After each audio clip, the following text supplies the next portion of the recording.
Exposure, $50 logos, and Fiverr. The holy trinity in undervalue for artists and designers.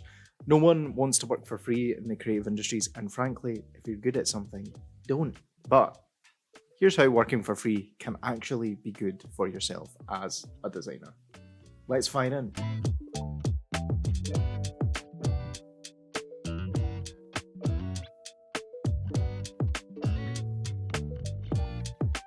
Picture this. You're a fresh-faced freelancer coming out of school or university or college who's just gained their first few clients. Sure, you can show off that work once it's complete via your social media channels, but what about between clients and projects, and after that's complete? What about several months down the line if you maybe only pick up another couple of clients and you don't quite have the work that you want to share with the world to market yourself to new and potential clients and other designers for inspiration?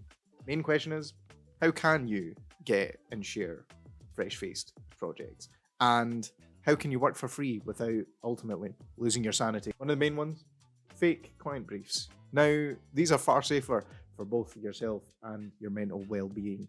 You don't have clients who won't pay you and ask you to do far more than what you're being paid to do, which is nothing. Fake client briefs are an excellent way to keep your design skills fresh, allows you to also explore your creative horizons as well, see what style you enjoy most, and also you get to kind of pick and choose what client briefs that you want to do, which ultimately in the real and professional worlds, you don't get to pick and choose. And sometimes you might have an identity or a project that you might not connect with on an incredibly deep level, but ultimately, you know, we've got to make a little bit of a living. We have to be able to buy our eggs and our bread. It's also a great way to create some portfolio-worthy identities and designs. Instagram is a great place to showcase that as well, and also get your briefs. I've been using it for some time, and I've created some identities such as Ripped Knees, which was a skateboarding clothing business, which is one of the favorite identities that I've done today as a designer as a whole, and also the likes of Clayful Creations as well for clay products and lessons. Some of the profiles that I use for my fake briefs are Brief Club, Brand Brief, Let's Brief, and the Brief Collective. They are some of my personal favorite profiles that give out weekly briefs and even post their winners of said briefs who are voted to by their communities. So not only are you engaging with a community of other designers as well, you've also got a chance of, winning a competition as well, which, does a little bit of feeding the designer ego and kind of fends off that imposter syndrome that we all feel so deeply. Now, you don't have to do every one of these briefs that comes your way. You can pick and choose with a variety of brief profiles. There are probably dozens of them out there, so you will more than likely find something that fits the style that you're after and also the type of clients that you want to attract, which is an incredibly important thing when you are freelancing and you are thinking about maybe niching down a little bit just from logo and identity system designer. And as well, the only real caveat is that these briefs are only a week long. Most of them are, anyway. Whereas realistically, you'll be taking the better part of 4 to 5 weeks for certain branding projects, such as doing an entire branding package with the likes of a logo design, some style guides, a bit of strategy marketing as well, and also creating some templates for your client too, which is ultimately encased in quite a nice package, and 4 to 5 weeks is roughly the amount of time that you should be getting it done to. But also realistically, in the professional world, you might only have a week sometimes to create an identity and some strategy surrounding it. So in a way, it does prepare you for the real world. Secondly, personal projects. Now, these can be of your own creation, or you can generate your own brief online to work on. You can build up your own style, whether it's in design, animation, illustration, or publication design on top of that. Think of the companies that you would like to work for and imitate their work. Come up with new ideas for them that they've maybe not thought of before. Say you want to work for Nike and you decide to create concepts for a new marketing campaign. Sharing made-up projects for real-life businesses and brands is one of the best ways to get recognized and potentially get employed by these companies. For example, I visited our national aquarium here in Scotland, Deep Sea World, which, by the way, if you've never been, go. It's a great way day out.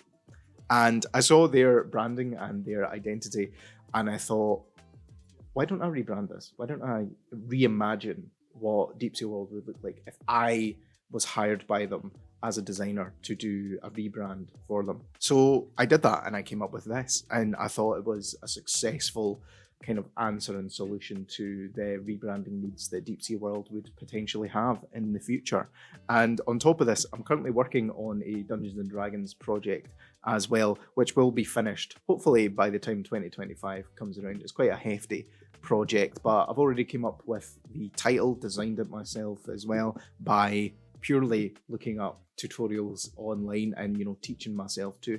I realized that as well as designers, we're very good at Googling things, and we're very good at YouTube is your best friend, by the way. I cannot stress this enough, guys. Whether you're a logo designer, animator, UX, UI designer, does not matter. Any form of creative industries role that you might potentially be looking to learn more skills in, YouTube is your best place to go. It's free. Free tutorials, free knowledge, free things that you'll be able to learn, and it is genuinely brilliant. But I can't stress this enough. YouTube is a really, really good place from beginner, not knowing anything about design, all the way up to some of the most advanced techniques that you can get in the design industry. You will be able to find on YouTube. It's absolutely phenomenal. Yes, Wizard of the Coast, if you guys are watching, I'm available. Feel free to drop me a DM, drop me an email. I'm available. Thirdly, as well, volunteering as a graphic designer can be another amazing way to create assets and identities for clients that doesn't feel like you're being ripped off and there's already an expectation set for you to do said work for free. Now, I never considered volunteering as a graphic designer until I went on to a site called Reach Volunteering, where I was just browsing one day and I saw that there was a need for a graphic designer for a climate change charity. Now, I met with the owner and CEO of said charity, really, really great guy who wanted me to do this rebrand. And then in creating so, not only have I picked up a client, but I also got a really incredible testimony from said client. And that not only gave me a little bit more reputation as a graphic designer, but also gave me some new skills in terms of, dealing with clients that have different needs and are also sitting in different industries as well, because these businesses operate quite differently across different sectors.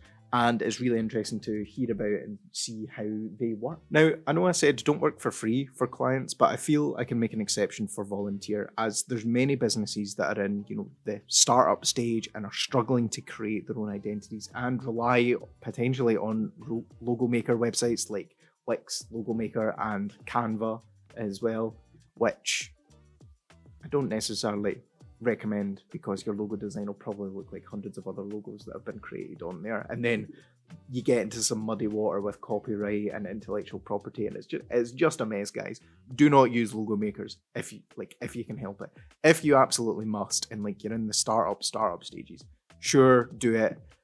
But if not, get a wee consultancy session in with a designer, or even chat to a designer, have a wee virtual coffee with them, see how that works. Which, speaking of which, I do virtual coffees as well. So if anyone wants to hit me up, feel free, happy to chat to any of you. But yeah, going back to the climate change charity that was changing its name to EcoCore, this was the identity that I designed for them.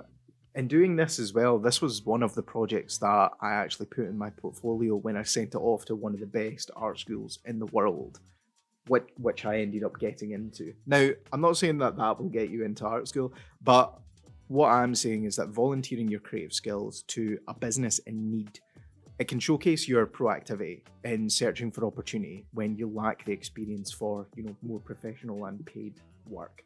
And it also shows that you're actually willing to help the community. You're willing to help these businesses, and you're willing to, fund a cause with your own time and your own skills as a designer. I hope this video gives you some insight into why working for free can be good for you, and also how it can help you get your foot in the door of the design industry and get your foot into some design studios as well, or even pick up some more freelance work if that's the direction that you're wanting to take.